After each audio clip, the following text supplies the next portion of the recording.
Good afternoon. This is Scott Harney from Esoteric Guides. I'm very pleased to be here again with Craig Williams.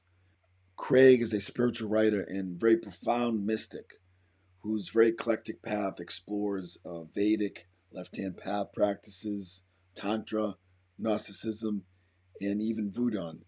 Through his books such as Entering the Desert, A Cult of Golgotha, and Desert Meditations, he maps what he describes as the inner worlds and path of spiritual transformation. Craig is an ordained Gnostic bishop and a highly empowered adept of esoteric voodoo. He's moved beyond conservative views of Vedic studies, evolving into a radically unique system of esoteric Hinduism and left-hand tantra. And without further ado, here's Craig. Scott, it's a pleasure to be here. Thank you Yeah, so it's much for great. having me on. I know we've been talking about this for a while.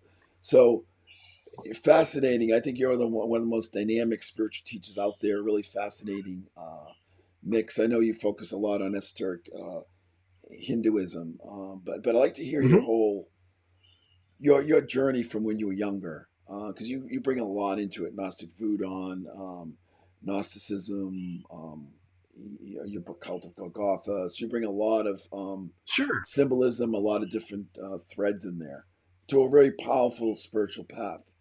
So, I mean, what were you like? Is it like when did you actually get into spirituality?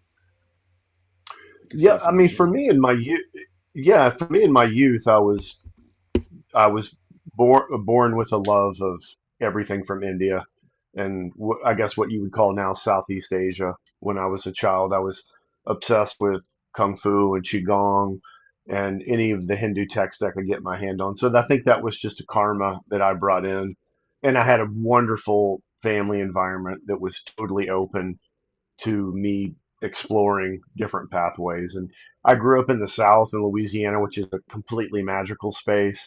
And we weren't Catholic, but I was sent to Catholic schools all my life, which was an incredible education. And so I was always had this kind of very mystical background, which I was able to appreciate. But for me, it was always India. That was always something where I felt that was where my spiritual home was, as well as my philosophical home. But I have a great love for many different traditions. But that's kind of where it started. And then, of course, I went into medicine, but that came from a love of the philosophy of India, the medicine from India, and also traditional Chinese medicine and Ayurveda, how they overlap, and all those things. So that's a short story of it. That's where it led me. And then today I focus mainly on writing and teaching about a huge amount of ideas that come out of India and how they can be influential to the contemporary time and how they can teach us different ways to grow spiritually. There's so many things we could talk about. So, that's fascinating. Do you, so how many students would you say you have? Do you teach personally, or do you, like Yeah, I what's, do, but I rarely take students, mainly because I'm just so busy. I'm so busy with with a very busy medical practice, and then I'm always writing as well too. And then I have my own sadhana as well too, my own devotional practices.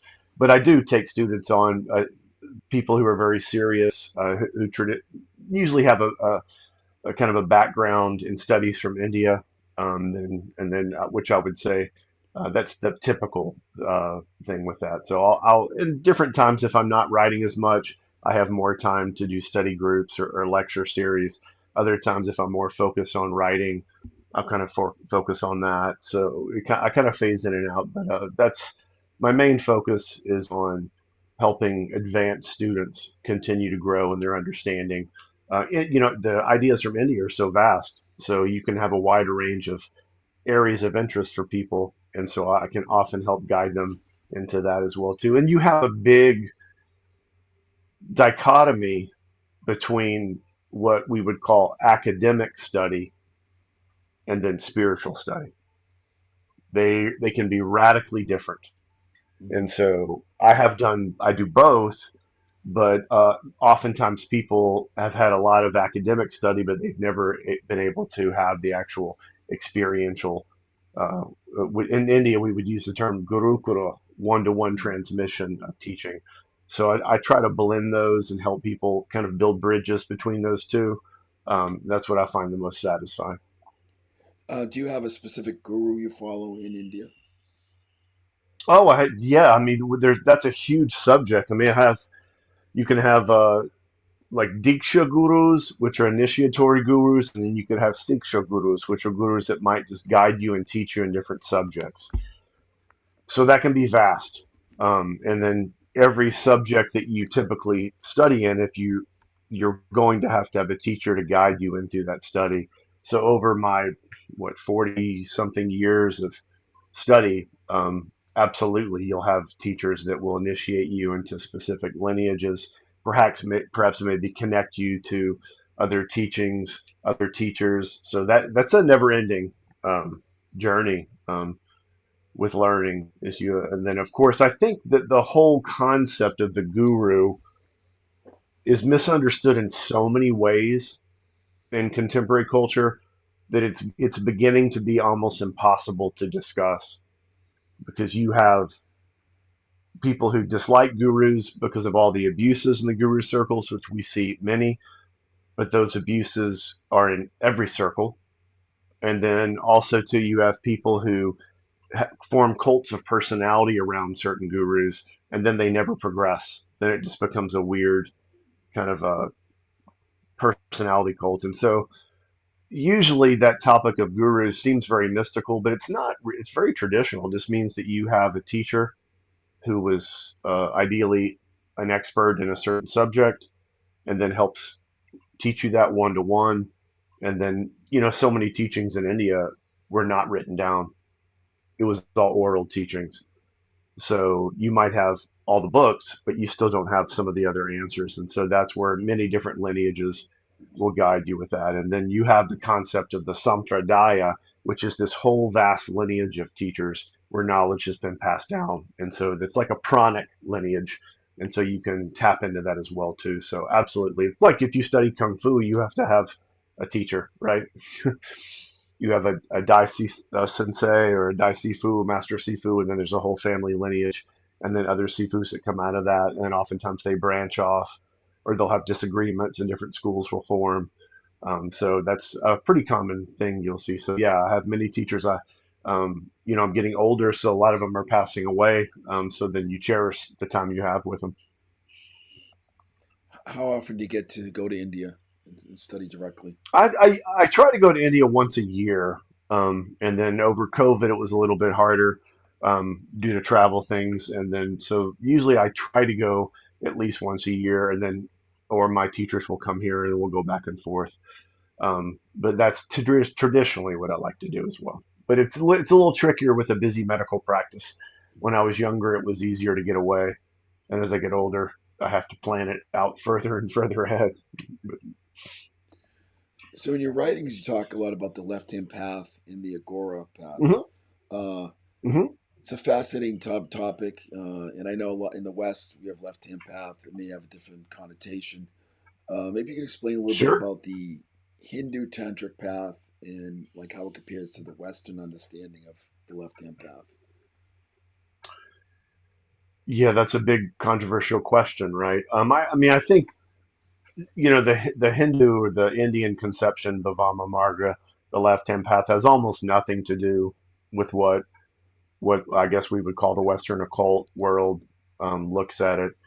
Um, Hinduism and teachings from India viewed that there was different paths which were offered to different people based on their individual karma and we would say their adhikara, their aptitude for learning or their experiential learning.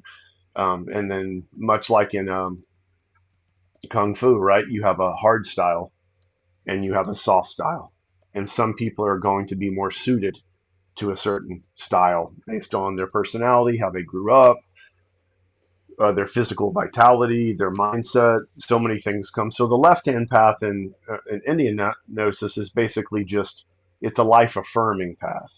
It's a path which is fundamentally sees everything as an expression of a goddess, and that nothing has to be shamed or nothing has to be transcended in some fantastical escape plan. And so that oftentimes, if you look at that from an Abrahamic tradition, they often see anything that celebrates the human body is bad. Anything that celebrates the human life is bad. And so you oftentimes you'll see a lot of misunderstandings on that. So, and then of course it's portrayed as dark and mystical, and you'll see that as well too. And there might be aspects of that, but it's by far not the whole part. And of course, you see in the contemporary time they'll hyper focus on just histrionic sexual aspects, and that's very a small part as well too. So I was trained in both paths, the right hand path and the left hand path, and then as you grow in both, you kind of form the middle path. Just like in my kung fu, I was trained in hard styles and soft styles, and then you find something in between that suits you. So Aghora is a more radical viewpoint, absolutely, but it's a radical viewpoint in the sense that it sees everything as divine, that there is no kind of dichotomy between good and bad, right and wrong, light and dark. Everything is divine. And so for some people that seems radical, and for some people that seems scary, but the overall attitude is more of just a transcendence of limitations. And I think that many of the understandings of what the Western circles see as left-hand path is it's still this kind of reaction to Abrahamic problems, and in India, that's just not something that you necessarily have to take into account, unless it's some kind of colonial issues with things like that. But they're radically different. Um, but it's an interesting topic, and these words just fly around now. People say left-hand path, the Vamacharya, and then that you Google that and you'll get a bunch of images. Or we throw terms around like soul and spirit, and nobody really knows what they mean. And from India with Sanskrit, there's very technical definitions of these things. And if people don't know those technical definitions, then you're going to have a lot of misunderstanding.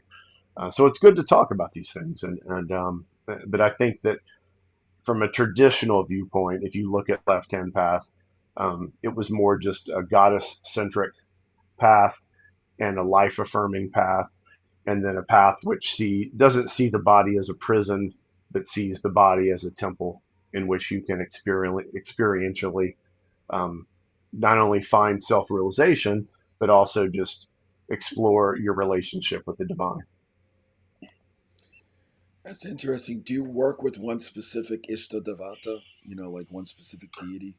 Yeah, a lot of that will be karmic, right? I mean, the Ishta Devata will reveal itself in sometimes very mysterious ways, or it will sometimes be revealed in a more overt karmic way. Like you'll often see people will it's a family deity, right? They just inherit the deity from the family, or it's a lineage based deity. The lineage just gives you the Ishta Devata. Other times it's through your own personal sadhana that something is revealed to you. And then, of course, with my life of studying Sri Vidya and Tantra, the goddess it's unlimited. It's like a vast universe of all these different expressions of the goddess, and so it's not really just one. And I think that's also a really fundamental Abrahamic concept, because they still most people in the West are still locked into this obsession with monotheism. That anything that has many different aspects of reality must be less evolved, or must be not as evolved as something which just has one. And that's absolutely not the case. And so I mean, whether you look in Vajrayana or whether you look in what we would call Hindu circles, there could be a vast expression of the goddess, whether it's Durga, Chinnamasta, all the Dasha Mahavidyas, or even within Sri Vidya, these very mysterious and esoteric levels of understanding the goddess.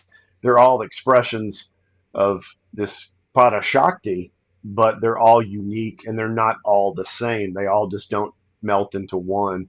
So I think that's one of the beautiful things about Tantra is it has the most diverse array of expression, the most colorful expressions, And then how the goddess chooses to reveal herself to you, that's very mysterious, very beautiful, and often karmic, things that you've been pursuing over many lifetimes, a thread that continues.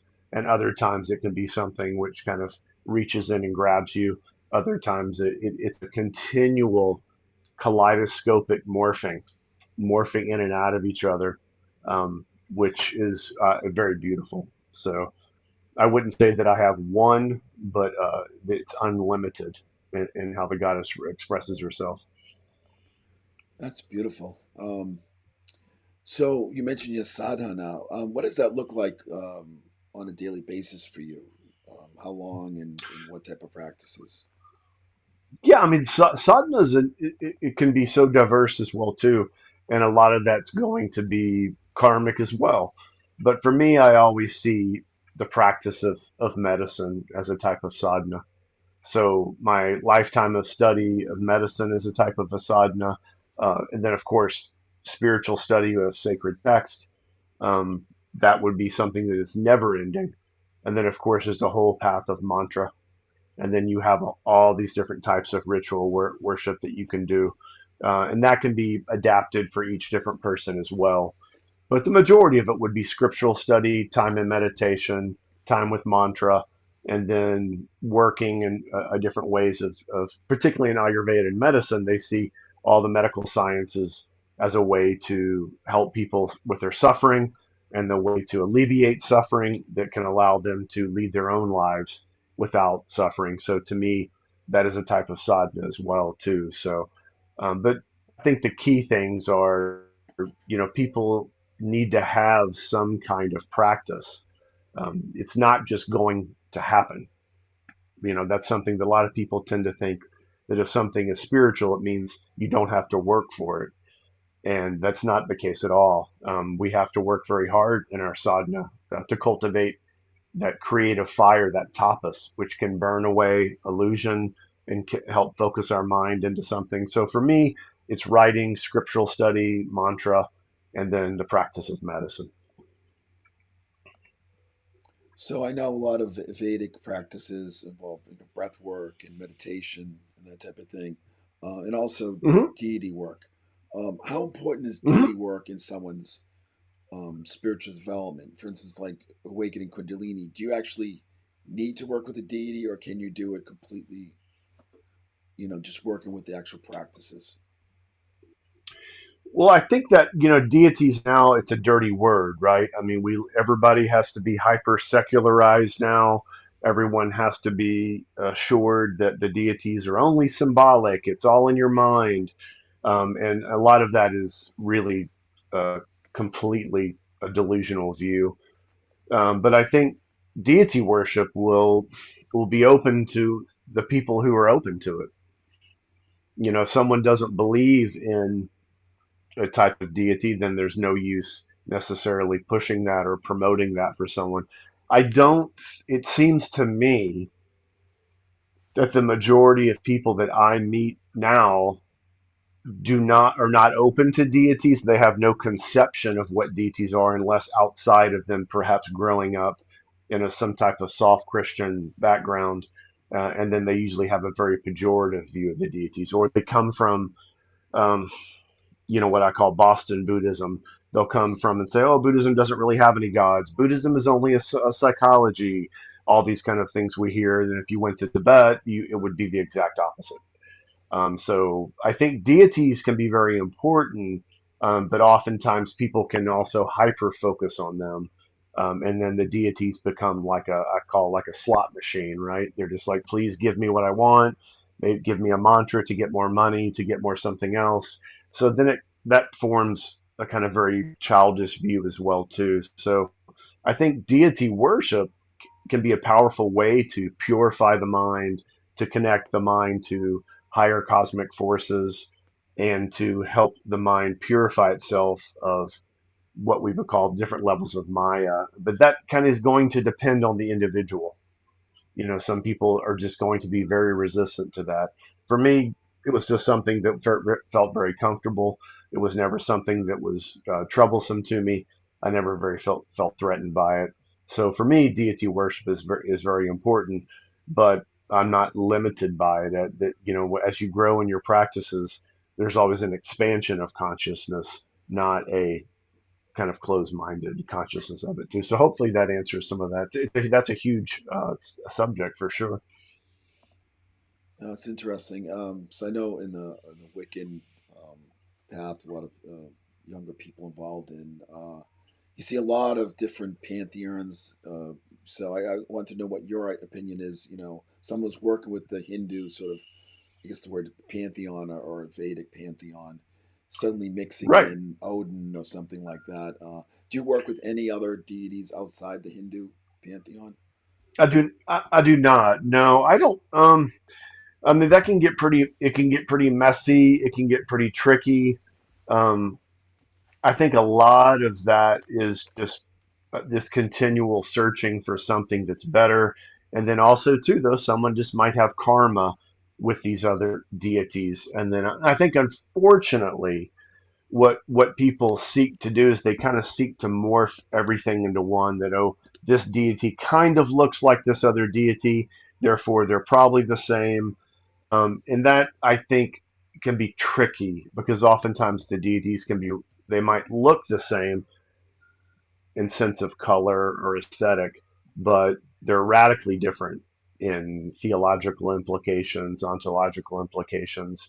So I usually try to encourage people to focus on one path at a time and try to study that and understand that before they just start adding a whole mix of different things on there. That gets tricky. It's hard to do. It's like if you practice medicine and you just start trying to mash every type of medicine together. That's kind of a contemporary fantasy, right? But everyone's like, oh, I wish I could have a doctor that knew everything, and that's just impossible. It's not where so you everyone should try to focus on different areas. Now I'm a little bit of an anomaly because I love Chinese medicine, I love Ayurveda, I love Western medicine, but I spent 40 years studying those and sacrificed a lot to do that. I wouldn't recommend anyone do that. I would mostly recommend someone pick one path and get very good at it, and then find friends in other circles, and if you find interesting, you know, overlaps or talking, we can build bridges between these things, but I don't think we need to cram them together all the time. Um, but from the Hindu perspective, the universe is vast and there's many different levels of expression, and so you can often see pretty wild eclectic mixes from that as well too. Because these religions were traveling around. I mean, look at Haiti. You had Martinism coming in, Catholicism coming in, their own kind of more primordial belief, but then you had diaspora religions going out in India. They were communicating with Greeks, and different things were traveling over. So of course you have cross pollinations.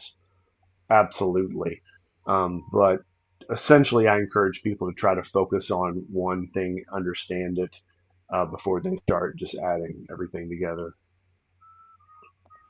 Yeah, I agree with you, especially now with the internet. I mean, there's so much like people like going from Yes. one system to Yeah. another system. They never get depth into one system. Yeah.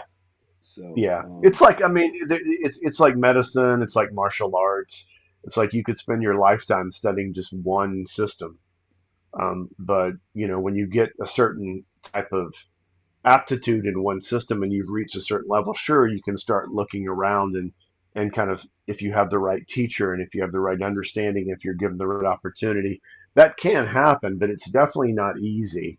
And oftentimes people skip things as a result of that. So I always try to get people not to skip the basics and try to build some kind of philosophical, theological infrastructure that will influence their practice as opposed to not really knowing why they're doing what they're doing.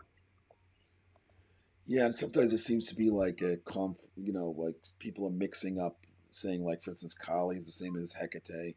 Thinking like Jade Saw Luna. I don't know if you're familiar with his work. I guess he was Mm-mm. working. He's written a couple books on Hecate, but he was working in India with Kali and claims that she Mm. came to him in vision and said, "You need to go back to the Western Hecate," which is, you know, obviously not the same deity, but yeah. What's your ideas on that?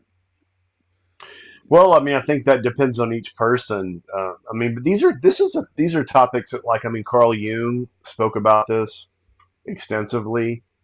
Rudolf Steiner would talk about this extensively, and they would often say that Europeans should stick with their traditions. That it was very hard for the European mind to quote journey to the East because it was so radically different.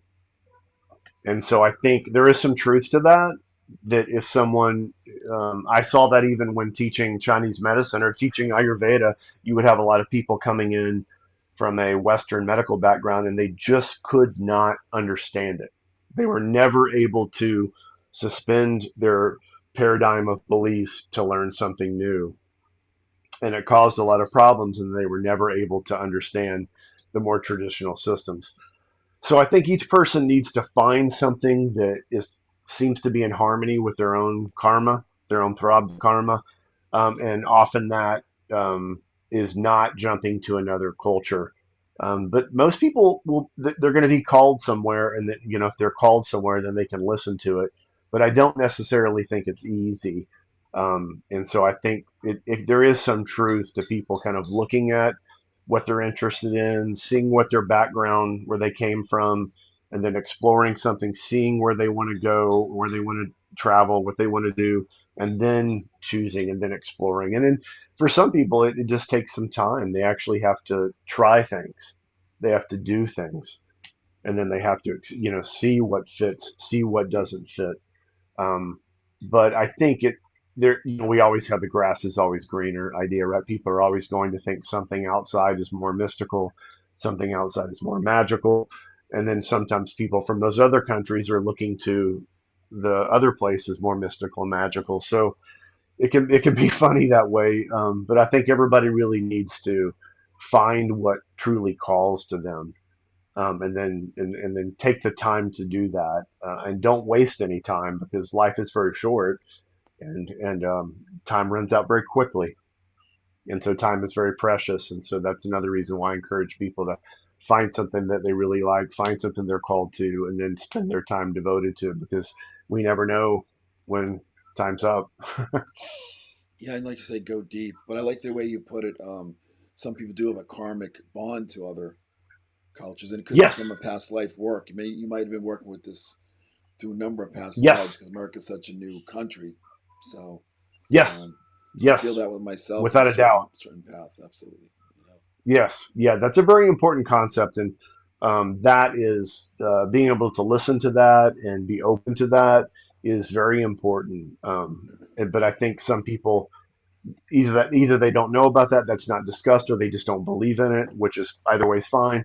But that is a huge topic that, and that's what you know, that's the ideas you know within these Indian paradigms. I mean, time is a vast subject. I mean, we don't tend time is so much more circular and vast from those perspectives, so that you might work on something for 4 or 5 6 lifetimes. It's a larger project, and then other times you know oftentimes people think no, everything has to be crammed into this one lifetime, and it's hard, which can be done, but you can't waste any time. But I think people need to listen, and I think unfortunately too a lot of people just aren't exposed to any spiritual ideas in their youth. And if you're not exposed to any kind of teachings in your youth, um, then you're just it's tough. It's like not being taught to read when you're young, and then going to college and you didn't read anything. It's going to be very hard. If you grew up reading a ton, you just have developed more skills, more perspective, more discrimination. So I think there's a lot of layers to that, but I do think that the karmic call is very, very important to listen to explore, and to be open to hearing. Yeah, and I think the power and beauty of the Vedic path is that it has such a lineage and proven lineage and sort of Yes, unbroken lineage of that's very teaching. true. For That is far very true. longer than the Abrahamic religions at this point. So, which is interesting. Yes, yeah, those lineages are vast and ancient, and there's a lot of power in those, and so those are quite beautiful. So I'm glad you appreciate them. So, in looking over some of the books you've written. You began with Entering the Desert, which is actually sort of Christian mysticism, right? And then you moved into No, no, no, no, no, no, no, oh, no, but no, no. Entering the desert is a pagan okay, Gnosticism. Yeah. Gnosticism, and Um, then The Cave of the Numinous, and, which is a great book, was more of a oh, thank you. Hindu esoteric Hinduism. Yeah, I love this book. And but then Tantric Physics, volumes one and Hmm. two, and then Cult of Golgotha. Now that does deal Hmm. with the Golgotha mysteries, right? So I just find it interesting how you've gotten all these different strands, and also Voodoo as well, esoteric Voodoo. Is that the Michael Bird Hmm. show, Beth? So you Yes, were yes, okay. Were you ordained by him or yes. I mean, I have great love for Haitian culture in general, and its incredible, mysterious, eclectic mix of spiritual symbiotic systems kind of blending out, mainly because I grew up in Louisiana and had a very influential Haitian spiritualist teacher as a young man. And so that deeply influenced me in my teens. And so I was very open to that. And that was my initial interest. And then over time, I grew. But I would say my main ideas with the Golgotha book was an eclectic mix showing that idea of Rudolf Steiner's ideas of Golgotha, and that how Golgotha was this concept of the human body being a container of the divine. And then my I was always more interested in my studies of the Nag Hammadi text, the Gnostic teachings. I was more interested in seeing in tracing them back way beyond what people would call Christianity. These things didn't originate. Even the cross did not originate in Christian circles. So I was more interested in tracing that further and further back into more primordial regions, which, of course, this is very common in Vedic traditions, Vajrayana traditions. All those go much more back. So that influenced me in these kind of things. And being like I said, I was exposed to many mystical ideas, but for me, they were never something that I particularly felt at home with. And then the more Eastern traditions were a little bit vaster in their viewpoint. Even Michael Bertram is very misunderstood, even to this day. And his system is vast and extremely complex and extremely focused on a type of creativity.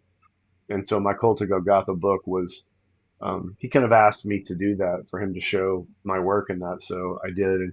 And that's a funny book. It's a very weird book and people really love it. And it's a super, super strange book, but I get so many messages on Cult of Golgotha. And so that's interesting that people like that. But even within Cult of Golgotha, you can see the root is coming from this tantric Indian tradition, of which that comes from. I always say everything I do is a tantric physics. Everything is coming from that root, with as well too. And even with the entering the desert, I wanted to show people that they could create a structure of sadhana that they could use as a skeleton, and then they could take that structure and apply it to whatever spiritual path they were on, whether it was Abrahamic or Eastern or whatever. But there was still some kind of basic structures they could do within that. And then I wrote that without using any Sanskrit because I wanted to try to express it without any roadblocks for people. And that's about to be reissued, which is interesting. It's nice to see several new editions always coming out. People really like that book. It's really called to a lot of people. And I always get messages from people who have read Entering the Desert and then gone back to some religion they grew up with, and it can be such an eclectic stories of different religions that I would have never thought they would have been drawn back to. So, but it called to them. So it's a mysterious book on that as well too. But that was deeply influenced through my experiences in Tibet, in the deserts in Tibet, and so I played with those concepts that there's a very primordial ideas. The desert kind of goes to every spiritual path, right? Everybody, whether it's Abrahamic or Eastern, there's always these concepts of experiences in the desert, symbology of the desert, the cave, the mountain. So I really find those primordial symbols really interesting, and I think they're very rich, about how we can use them to understand, um, ourselves, our spiritual path, and our personal experience with the world. Yeah, the desert's a powerful symbol because I spent a lot of time in the Middle East in the desert. So, and you're right, it can Yeah, be you have. incredibly That's true. powerful, Yeah. especially near the Red Sea. Um, but so, as a modern sort of urban mystic, like say from New York City, how does one create a desert sort of environment, you know, effectively Yeah. in that Yeah. area? Yeah, that's a good question. I mean, one of my ideas behind that, the desert book and the desert meditations, one of my recent books, they're kind of connected. And I wanted to show people that, both the metaphor of the desert, we can use that metaphor in many, uh, diverse ways. In many ways, we can look at the contemporary, or any, not just contemporary, but we can just look at our world, and it is, from what we call it, it's samsara. It seems like a desert. It's empty of inspiration. It's empty of, joy. It's empty of many different things. And so the modern world can be its own type of desert. But then we can also think of the more traditional desert, meaning something way away from the world, away from all that. So it shows you that oftentimes there has to be some type of spiritual journey away from one's environment, which is overstimulating to them. And so I think how we live a spiritual life in an urban culture, um, that's very hard. I'm always honest with people, that there's only going to be so much they can do. It's like trying to tell someone if they can be healthy but not eat a clean diet. I mean, I guess you can, but it's going to be very hard if your life is completely artificial. Everything coming into your body is artificial. At some point, subtle therapies are just not going to work anymore. I thought about this a lot because I often will lecture in different cities, and oftentimes if it's a super urban city, um, I'll get all these questions from people, and they'll be like, "Oh, do you have any advice for living in these cities?" And and then it's I'm so depressed, right? And oftentimes they'll be living in places with no windows. There's no green. There's no environment anywhere. It's very loud. It's very artificial light. And for that, I just say you move. You're going to have to move. There's no way you can hack that or change that. So there's that. That's a little bit tricky. A lot of people don't like that answer. But I think that we tend to mystify our world now. We tend to say things like, "It's never been worse. It's never been worse than it is now." It's all, and then that's not true at all. And even from a perspective of Eastern, it's never going to be good. That's a fundamental problem with Eastern Western concepts, and I often find it ironic that people don't understand this because so many people claim to appreciate Buddhism, right? That's like the mainstream, right? Everywhere, everyone has the picture of the Dalai Lama. Everyone, let's pull up Richard Gere on TV saying something, or even now, I see so many people who are like, "Oh, the lamas are giving apocalyptic, predictions." They've always given apocalyptic traditions. Look at the history of them, and also too, number one idea of Buddhism is all life is suffering. That's the number one thing. All life is suffering. That's samsara. Samsara, like you'll often ask a lama, "What is samsara?" And they'll say, "Samsara is this world, which means nothing will work. Everything you want will not work out." So I think we people it's and often then they perceive that as very negative, right? They're like, "Well, that's very depressing. How am I going to get through my life living that?" And Buddhism was like, "Well, it's not depressing. It's reality." And then we're trying to help you move past that and not have a limited view and not get addicted to likes and dislikes and the kleshas and have this kind of delusional view. And I mean, this is even something that we see in medicine, which is a hyper focus on the complete elimination of disease, right? You'll often see people say that, oh, maybe one day we won't have these diseases anymore, as if it's like, as in some kind of Jetsons fantasy, where in the future there'll just be no disease. And unfortunately, that's we as physicians, as practitioners of medicine, it is our duty to constantly help people with their suffering, to try to find ways to improve things to stop suffering. But we never can delude ourselves into think that we're going to completely eliminate suffering. No matter what you do, no matter how clean your water is, no matter how clean your food is, things you're still going to get sick, you're still going to die, things could happen.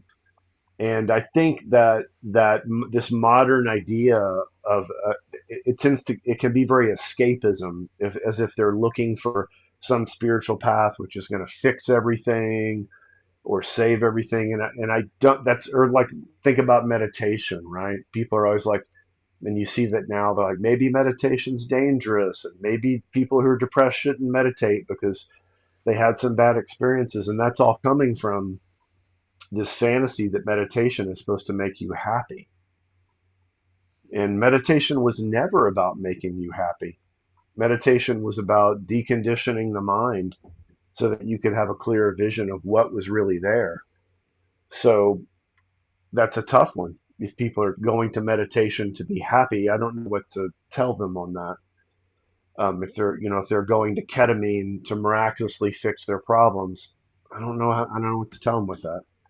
Or whatever, you know, drug du jour that they're picking is going to fix everything. So I think the idea of the desert is important because it just shows that life, we have an exterior life which can be either chaotic or dangerous or frightening, but we have to cultivate an interior life which is radically different from that. And if we don't do that, then we're always going to be, whether we want to call it imprisoned by the exterior world, slaves to the exterior world, whatever it is. But that world's never going to change, And so only thing we can change is our reactions to the world and then our actions in the world. And so if we can do something to understand our place in the world, our actions in the world, and then we can contribute to helping people, then there's a chance you could see some shifts on things. So I think that the desert concept is a good one for people to see that wherever they are, they can build a practice. Wherever they are, they can do something, but they might have to pay more focus on their interior world, their interior experience. And then also, too, that they actually have to do something. Like you have to create certain practices, you have to create certain things, and that takes time. And so that desert concept is, it's particularly entering the desert meditations books. We're trying to show people like, hey, there's all these interior practices you can do to tap into this inner resilient, whether you want to call it resilience, or if we want to something be more radically into say the Atman. But many times people don't have a concept of what the Atman is if they've never learned about it. So a lot of that depends on different things. But I think I always encourage people to not look at their religious practice as a type of escapism, and don't look at as it's some kind of Harry Potter fantasy land that's just going to magically fix the world or change the world. The only way we can change the world is by changing ourselves. And then after that, by helping people, who are suffering, by helping people. And those two things are radical in how they can shift things. So I don't, I think people still keep looking for magical fixes, right? I see it, and I see it all the time in medicine, whether we use the term like hacking or, biohacking, or, all these different ways to get around hard work or to get around the reality of just what it is. Um, and then people just don't have a clear perception about things. So I think the Eastern viewpoint is very honest, and it can be very sobering, but it's also honest and sobering is good because then you have a chance to actually make some changes. You know? Well, the whole New Age and sort of Wiccan sort of philosophy is getting things, making spells, and this and that, and it's full of Oh, sure, a sure, lot sure, of sure. broken people who really end up being very disappointed. And one of my spiritual teachers always said, true spirituality, like you said, is it's getting rid of something. It's not really getting things, like getting rid of Right, negative right. issues, Yeah, getting rid of, and getting more clarity, like you were saying. And I think that's why a lot of people have such issues when they go into right now. We're having a lot of psychedelic problems, with yeah, yeah, microdosing and ayahuasca, and yeah. Oh, it's yeah, not going the way they yeah. wanted, right? Because they're actually Right, exposing stuff they didn't want to really expose. It's not all fun and lights, but you're right. The desert is important, particularly now in our society. We're so right. inundated with social media um Yes, yes, yeah. That's very true. and speaking of Because suffering social, and this samsara and all that, we have this endless wars now, and now we have the war with Iran, oh, which sure. seems to be Oh, yeah. somewhat prophetic. At least some um, quarters are trying to make it a very prophetic event. They're trying to bring in prophecies from the Bible and all that. And from an occult Well, version, what do you see happening? You know, oh, I mean, it's just rich. It's just that's samsara. I mean, that's the whole point. I mean, it kind of cracks. I mean, it cracks me up. Not cracks me up the suffering, but it makes me think of being like in this fifth grade as a kid, and they were, and someone giving me a Hal Lindsey book and saying like, "Oh, the late great planet Earth, here it is. This is going to happen. This doom and gloom. And of course, not. It's none of it's true. And you can graft a meaning onto anything. Of course, you can go look into any book, especially if you're looking at religious scriptures. You can start trying to say, oh, this really means this and this means that, and this is a symbol of this and that's a symbol of that. But most of those things are so far out of a person's ability to do anything about it that the idea of getting worried about that, and draining your whole life about that, it's not going to make a difference. It's not going to change. We all, one to one, we can help people. One to one, we can do things, but on this larger mass scale, there's very little we can do about those things. And there's so many larger forces playing out. But I just never had, I don't have a fantasy of a golden age. I don't think, there's no coming golden age. We didn't come from a golden age. There's always been wars. I mean, the Vedas have wars. There's literally wars in the Vedas. They were battling back then. The Bhagavad Gita is a war. The Mahabharata is a war. I mean, there were never was like, then of course they kind of created, there was this fantasy time, then there was no war. People didn't have to work. And that, a lot of that's just kind of wishful thinking, or it's kind of grafting on other dimensional perceptions into this realm. Like they'll have, we have things like in Vajrayana, they'll say things like, don't bring the gods down to the level of the demons. It means kind of mixing different types of awareness. Like, there can be like an overall higher level of awareness, and then there's a different awareness. We can see this even in medicine, or you can see it in like physics, right? They often talk about, like, there's a big obsession with quantum physics now, right? Which is super interesting. There can be some super interesting things in that, but it doesn't override Newtonian physics. They're both happening at the same time. So I can teach a qigong class, or I can teach a neigong class, or I can do some kind of Taoist alchemy, and I might feel some shift. But I also know that if I put my hand through a brick wall, that if I haven't conditioned to my hand by some kind of iron palm training, my hand's going to break. And that's not, I don't say, oh, my hand is all light, so as a result, when I punch this wall, it's not going to hurt. No, it will hurt. And so you're mixing two different realities together, but that we know they both exist simultaneously. So I think a lot of times there's this mixing of different realities, with different things with that. And that could, of course, and I gave a lecture on this at the Institute for Hermetic Studies conference last fall on this, on the abuse of the apocalyptic vision in the Kali Yuga, and my whole talk was like, there's many other views about different yugas we're in, that we're out of the Kali Yuga, but it doesn't mean it's going to be better. The Dwapara Yuga is even worse because then we have access to technology and we have access to all this stuff, but there's no rational or for using it. So it can be very manipulative, and of course it's fear porn, and then everyone just constantly lives in a culture of fear, and then that's easier to manipulate people the more scared they are. And then, like you said, then you drop social media into that, which is just complete chaos. And so much like when you talked about the deities, right? I always tell people they need to do what they're called to do, right? And that's like their dharma. We would say that's their swadharma. There's larger dharma, and then there's swadharma, which means your dharma. So, like, let's say my dharma was medicine, and then I would say, yeah, but what kind of medicine? How am I going to express medicine? So, if some people called to be political activists, then go for it. But that's a full-time job. Or if they're called to be something else, then go for it. But that's a full-time job too. And then so that's what we need: passionate people in different fields. But it's not everyone's role to do that, and not everyone is able to do that.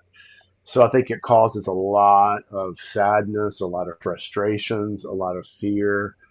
And then I think this is coupled with people don't seem to be looking at history and trends of history, and so then they're constantly thinking that something happening now is unique, and it's just kind of the same old thing being over and over and over again. And it's very depressing in some ways, but that's how it is. There's not going to be a magical fix to samsara, but we're here to learn. We're here to help people. We're here to have that alchemical tension, and that's much like if you think about. I mean, we can just use something as basic as the Bhagavad Gita, right? And Arjuna is on the battlefield, and he's looking at the battlefield of a war that's about to happen, and Krishna is there with him, and Arjuna says, "Forget it. I'm not doing this. I'm not going to fight this. I'm not going to do this." And Krishna's like, "Sorry, that's not a choice. You already got to this point. You participated in all this. Now it's here. If you bail out now, it's only going to get worse. So now you have to do it. You have to face your life." And then that's one of my favorite quotes, from the Bhagavad Gita. That it's a quote that a lot of people don't like to remember. And it says, it's better to fail at your own dharma than to be successful at someone else's. Right? So that means you have to find your own life, your own path, and that doesn't always mean it's going to be beautiful or magical, but it's your path, it's your life, it's what you do. And I think that I don't know of a magical answer to fix all suffering or stop all wars. But we can stop our reactions, number one, and then two, we can help people. We can do things to stop suffering directly, one to one, and I think that's our biggest hope. So I don't really get caught up into prophet. I always call it prophecy propaganda. I think I just grew up with so much of it in the '80s, right? The '70s. I was born in '70. So I saw that as a kid. Then when I got a teenager, I saw the same things again. And it was just constantly going on, whether it was like nuclear war is coming, or this is coming, or that's coming. It's like Satanic Panic 1, Satanic Panic 2.0, Satanic Panic 3.0. It's like there's always a boogeyman. There's always something coming along. And then oftentimes, people are just ruthlessly manipulated by their fears.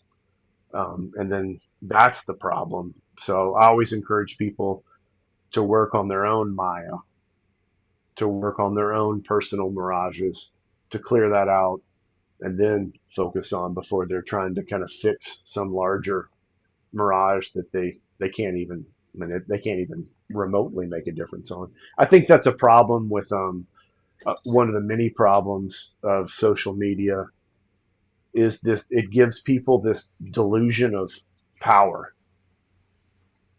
right? They think, oh, now I can comment, or now I can do something just kind of remotely, right? Or just I have a voice now, but it's not really anything real. It's all just kind of a fan, and then they're not really doing anything in their actual life.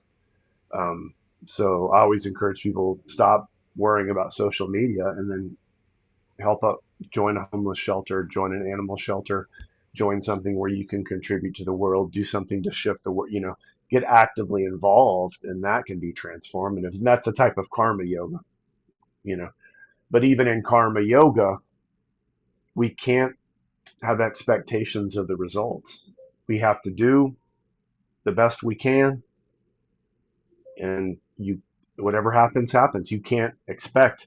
That's not karma yoga. Karma yoga means you do the act with no expectations of reward. You do the act with no expectations of results. You're doing it just to doing it, just out of service. And so I think those are important concepts that aren't talked about a lot.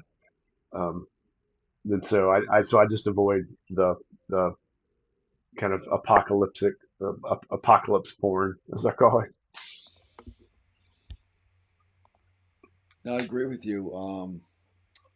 Yeah, no, definitely. I think the path of the hermit is wise these days.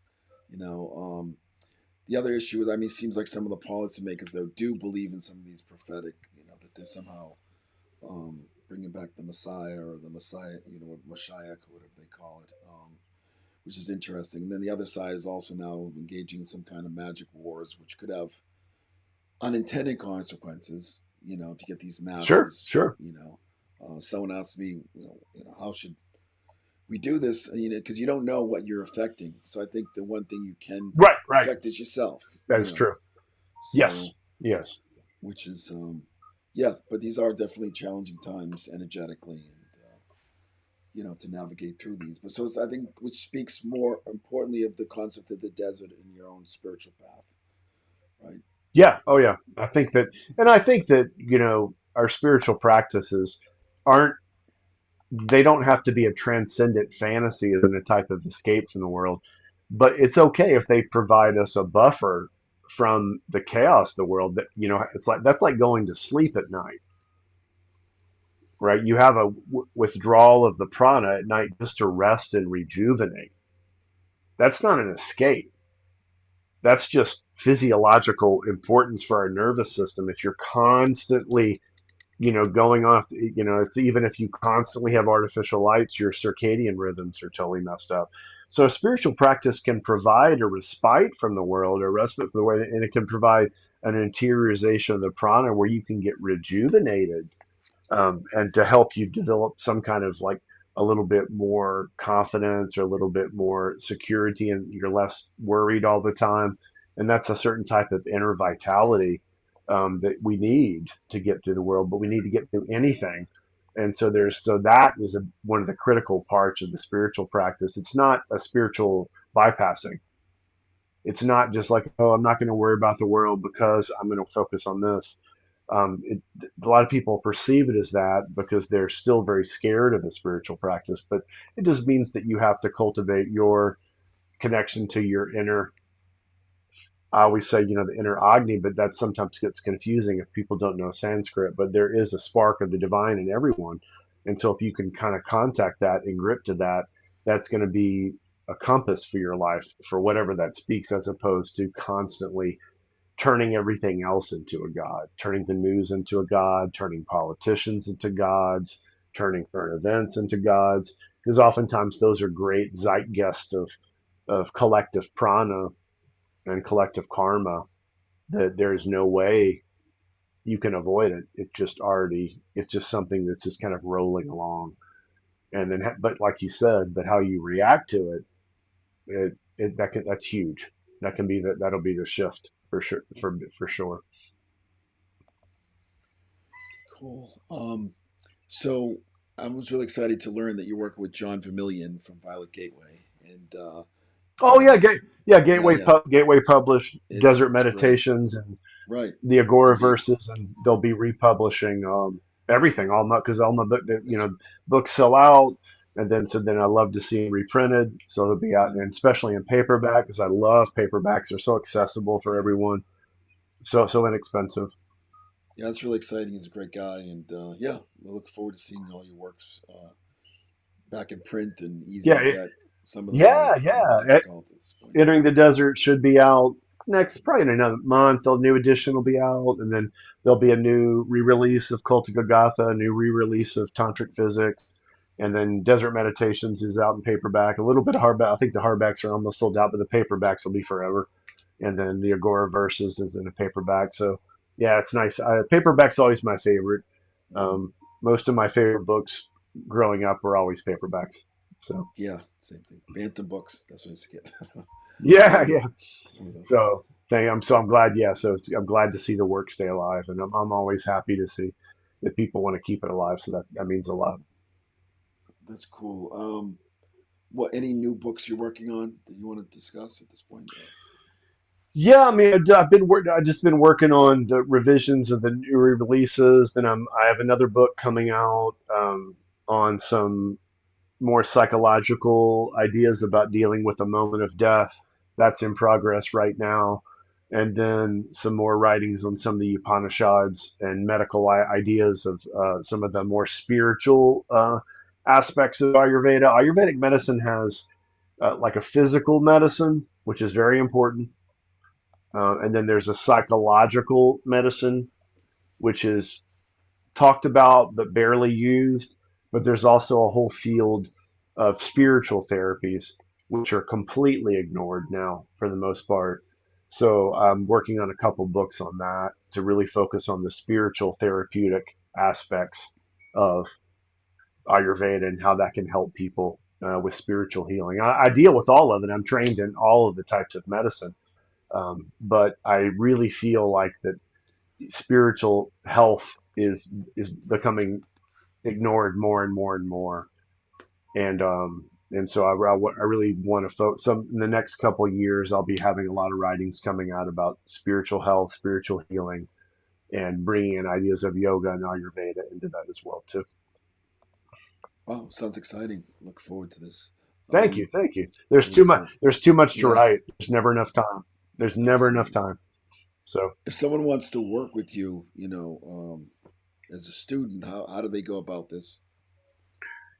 yeah, yeah. I mean, I'm fairly accessible. I mean, they could if they the usual things like they can look at Facebook pages or Instagram pages or my blog. They can message me through or emails and things like that. And if they have a background that suits, then I'm always open to seeing if it's a possibility. But most of the time, it'll be people who are mainly focused just on ideas from India right now and things like that. So I occasionally teach Gnostic workshops on the Nag Hammadi text, but those are still even kind of more rooted in Eastern, how the Eastern concepts were coming through those Nag Hammadi texts. But anybody, I always encourage people to reach out to me. I don't mind speaking with people as long as they're respectful. Sure. Any public events, public speaking events coming up for you? No, Conferences? not right now. That the summer's coming up.